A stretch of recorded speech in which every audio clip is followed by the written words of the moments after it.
Universal's Epic Universe's grand opening is right around the corner. It's too many universes, just Epic Universal. I just like it like that. I know you guys get on me for saying it wrong. I don't care. Epic Universal, it's Epic Universal. And that means vloggers and influencers are desperate for content. They pace around the outside of the new park trying to get that sweet shot for social so they can get that dopamine fix. Look at them.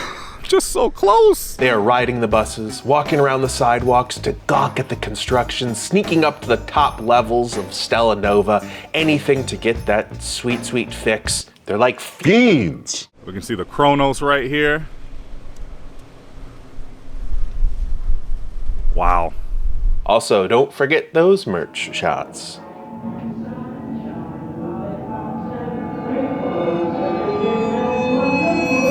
They are counting down the minutes until that park opens so they can rush in, film everything, and upload it immediately onto YouTube. Because if you're not first, you're last. You know what I'm saying? All right, all right, all right. Oh my God, it's snowing again? You don't need to bring your toy outside. We don't need taco outside. Ugh. Don't put your taco down. Oh, he's gonna pee right now. No, no, Rivers, don't pee on the taco. It's freaking ridiculous. But I began to notice an interesting trend on YouTube. It seems as though countless channels are all pulling the best aerial shots of the construction from one creator. When I say best, I mean only. It's literally the only person out there getting aerial shots of construction and of theme parks. This one mysterious creator, as far as I can tell, no one inside the theme park bubble has ever met. And I asked around too. This particular creator's probably the only person you need to follow for any type of construction update, and that's Bioreconstruct. So what I really want to try to do with this video is just put over the importance of this particular creator. The crazy thing is that I do see a lot of channels using Bio's footage and pics, which is great. Some channels go so far as to just scroll through Bioreconstruct's Twitter feed and then just comment on the pictures and stuff, which is, you know, that's an interesting way of doing it. Tim Tracker is finally going to eat the food this time. And the fun boys, they continue to have fun. They're all like a little stream of them. Jackie put out an hour-long magnum opus. They both show off the merchandise in identical ways, tries to get into the Wi-Fi. They also have a premium one, which is about $9 to $10 after tax. Anywho, Bio has a smaller YouTube channel as well, even smaller than my own, which is kind of wild to think about. And it's not nearly getting as much love as it should be. So I want, you know, everyone out there watching, go check it out. Go give it a little subscribe. Because honestly, this channel has a treasure trove of just amazing footage, not just of Epic, but just of all kinds of aerial shots of the Orlando theme park area. So if you're interested in seeing that, seeing it from a different perspective, definitely check them out. Because I'll be honest, this is stuff you're not gonna see anywhere else. And here's another wild thing. I just searched Epic Universal Construction Update on YouTube, and a majority of recent videos use Bio's pics in the thumbnails. I mean, I'll probably do that too, so I'm just as guilty, but you know, just saying. This is legit probably my favorite shot. It's just of the Chronos spinning. Like, I can see Chronos from here, and it's all kinds of spinning stuff. I mean, it's quite hypnotic. Just kind of pulls you in. This thing is also gigantic. It's kind of an interesting representation of Epic Universal as a whole, because there's just so many things going on here in this little structure that's spinning above the entrance of the park. How much did it cost to build this theme park exactly? Because at one point I heard it was $1 billion. According to this Reddit post here, it is closer to 6 to 7 billion.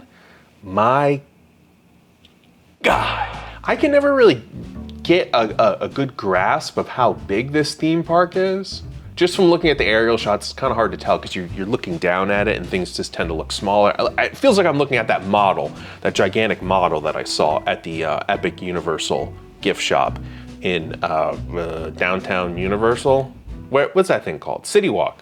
See, I know things. And then I did some research, and it turns out that the Epic Resort is pretty much a little bit bigger than the entire Universal Studios Orlando, Florida area. And that includes like all of the hotels, City Walk, the 2 theme parks, all of it. Looks like Epic is slightly bigger than that. And this, I found some cool pictures here kind of giving me a scale of things. Theme parks, water management. We don't care about water management here. Actually, I do. I'm kind of interested in that. Here we get the full theme park, and it looks as though How to Train Your Dragon Land is the biggest area of the lands, 16.5 acres. I don't know how up to date this particular map is. Maybe it's gotten bigger, maybe it's gotten smaller, but that looks to be the biggest. And then followed by Wizarding World. They do have some expansion areas, which I'm saying right now, I think it should be Pokemon. They should expand with the Pokemon. They might go with Zelda. If they go with Zelda, I just started playing Zelda for the first time like ever, which is kind of insane because I was always like a Sega and a PlayStation guy. So, you know, I never had the Zeldas. So didn't play Ocarina of Time. You know, I played it a couple times at a friend's house. We didn't get that far. I played Breath of the Wild and Tears of the Kingdom, 2 of the best games ever made. I think they legitimately made me a better person when I played them. Yeah. So I am looking forward to the potential Zelda land and or Pokemon land. Big Pokemon, that's what's up. Can we get that Bulbasaur or Snorlax or Gyarados? Okay, so now we're getting into the theme park now. Okay, I want to get into the fun stuff now. Let's get into the fun stuff. Okay, all right, I'm getting excited now. Bio gets so much good footage of the new Cody Rhodes Stardust racer. It's pretty big. This is an interesting coaster because it's a double coaster, similar to, I guess they did a Double Dragon type of thing in Islands of Adventure back in the day, which I think it was the Hogwarts Castle eventually replaced it. That sounds about right. It looks like a really good, albeit somewhat generic roller coaster, especially during the day. The green and the yellow rails kind of give me a very old vibe to it. I don't know. It looks good. It looks big because you have Velocicoaster. That's such a good coaster. This awesome. I mean, this looks like it's going to be really good, but it's just on the cusp of being slightly generic. You know what I'm saying? A solid B+. Okay, that's what I'm saying. But at night, it goes to a whole other level. We get the lights going on this coaster, and this is where the coaster really begins to shine. Because look at these shots. Just going up at night. I think it's gonna be way cooler to ride at night, personally. It just feels like it's so exposed and out in the sun during the day, so it's just kind of, I don't know, loses its charm.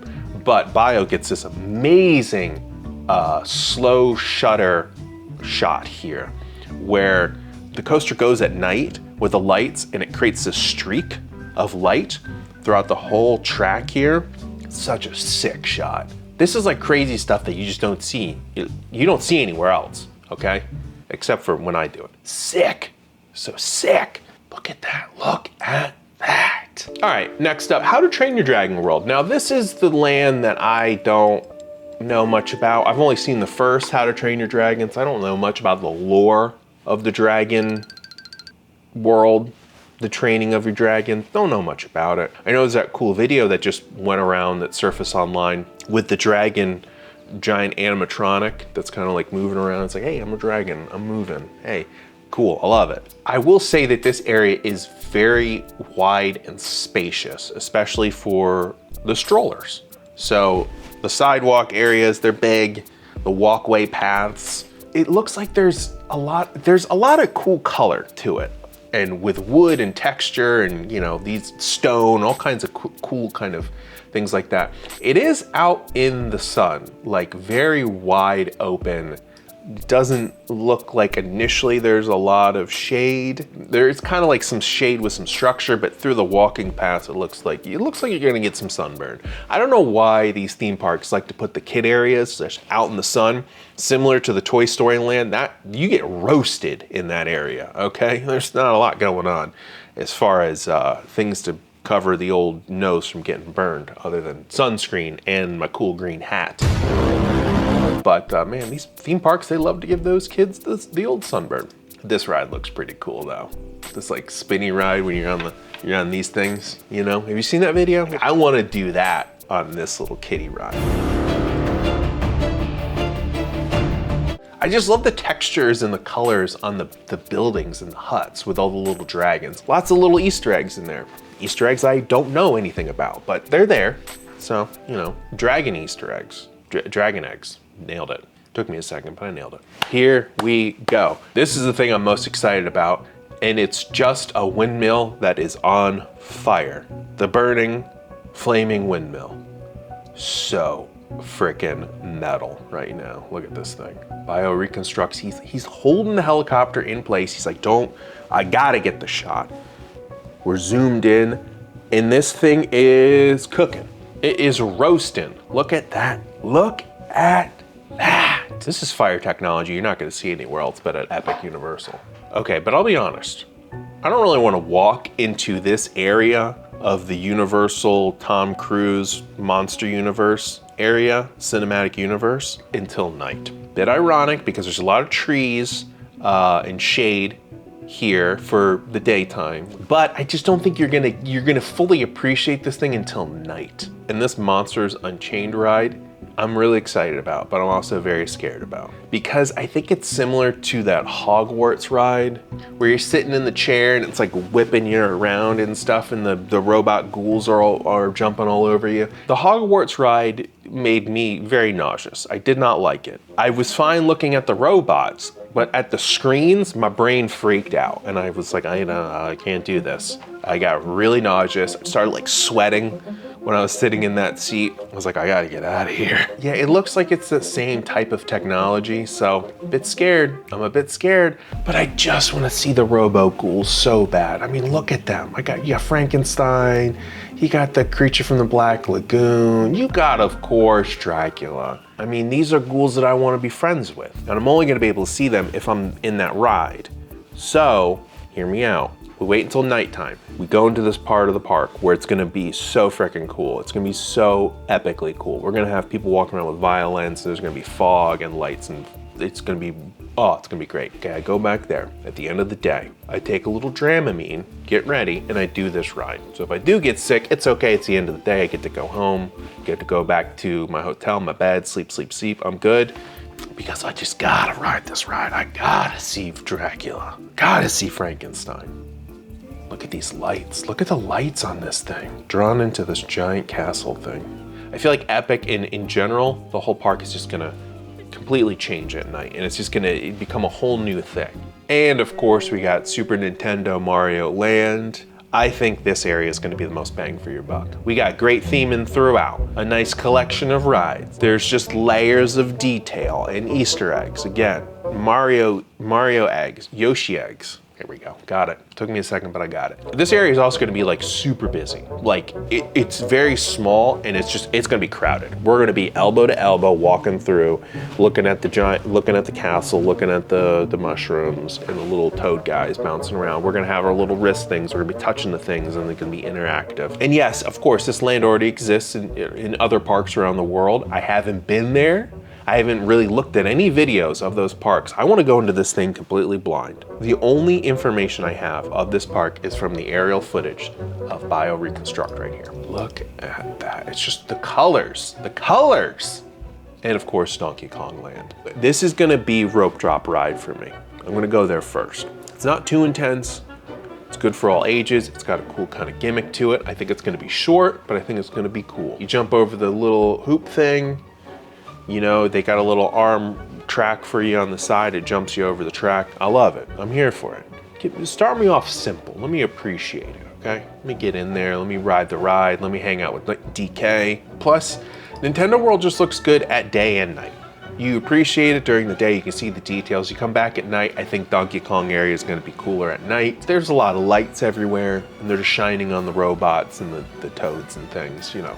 Good, love it, fine, great. But there's something creepy and eerie about seeing Mario at night, okay? It reminds me of this one video of this one guy driving home at night, and some child on the side of the road throws a Mario stuffed animal at him every day of the week. This is real. No, my truck. I have nothing better to do. I love this truck. There's something very eerie about seeing a Mario at night, the dead of night, being thrown at a vehicle from the side of the road. It's just a slow descent into madness and despair and depression. I don't even care no more. It's not even a matter of Jesus. And finally, Harry Potter Land, the magic police land area, Ministry of Magic. It's just a giant cityscape. That's what's wild to me. And it looks crazy amounts of detail in regards to the buildings. And I think they're built to scale. When you walk in, it's like, whoa, I'm in a city. And I don't really even think we're able to see much of this area yet, because I feel like a lot of the rides and the cool stuff it's kind of like indoors. So we're just kind of seeing this interesting cityscape that looks like a Ratatouille land. Really, the inside of the Ministry of Magic looks buck wild. When I saw the interior of the Ministry of Magic, I was like, is this real, or is this like artistic representation, concept? No, this is real. This is some real crazy detail. And I really need Bioreconstruct to get in there with his helicopter and confirm if this stuff is real or not with his telephoto lens. Yeah, you know, you get it at night, it looks cool. I'm here for it. My wife is gonna go freaking nuts for this whole thing. She's the big Harry Potter head. I don't know much about HP other than the movies. I like the third movie. But yeah, that's epic Universal construction update thanks to our friend Bioreconstruct. And this park is, I'll be honest, I probably will not be able to get in there in 2025. I have absolutely zero connects on getting in. I don't even have an annual pass. I have no actual way of getting in there other than I guess I'd have to buy the 3-day park tickets, which is very expensive. And I just don't have that I ain't got that bread, you know? So we're just gonna have to rely on Bioreconstruct. And I'm gonna be so excited when he flies overhead. Opening day, maybe he can get like opening day footage, like as the crowds go in. Bio, call me, okay? I'll go up in the helicopter with you. Let's do this. Let's make a partnership together. This would be so much fun. I mean, does he own a helicopter? Does he rent one? Or perhaps use the flying Nimbus from Dragon Ball, which you can only ride if you are pure of heart. Think about it. In the end, I have no idea who Bioreconstruct is. It seems as though this person values privacy. I'm not gonna do anything to violate that. Either way, Bio is a true original, okay? Doing stuff that no one else is doing.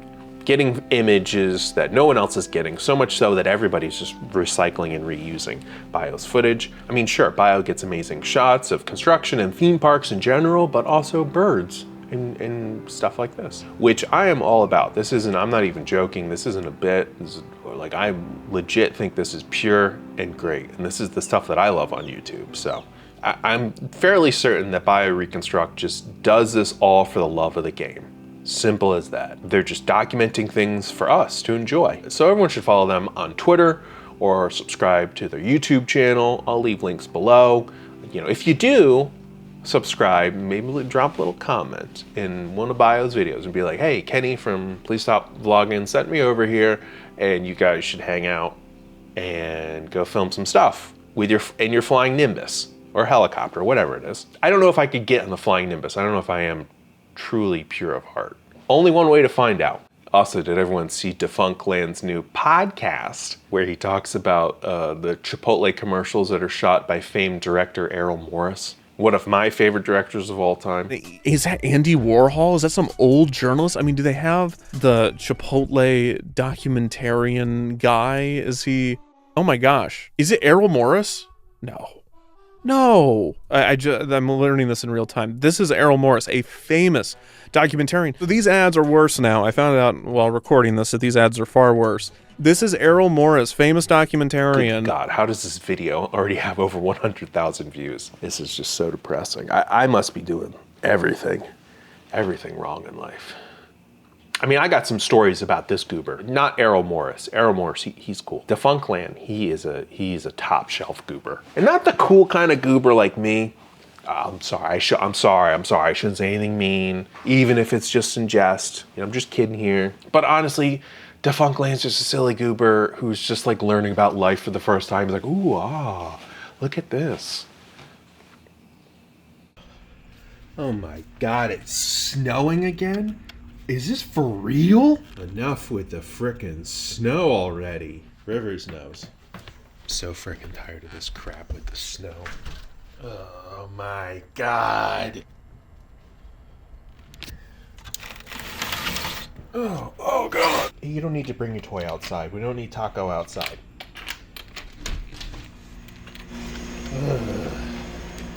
Don't put your Taco down.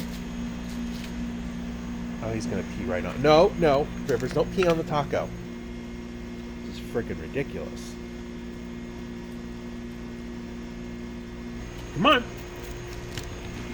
Gotta shake it off.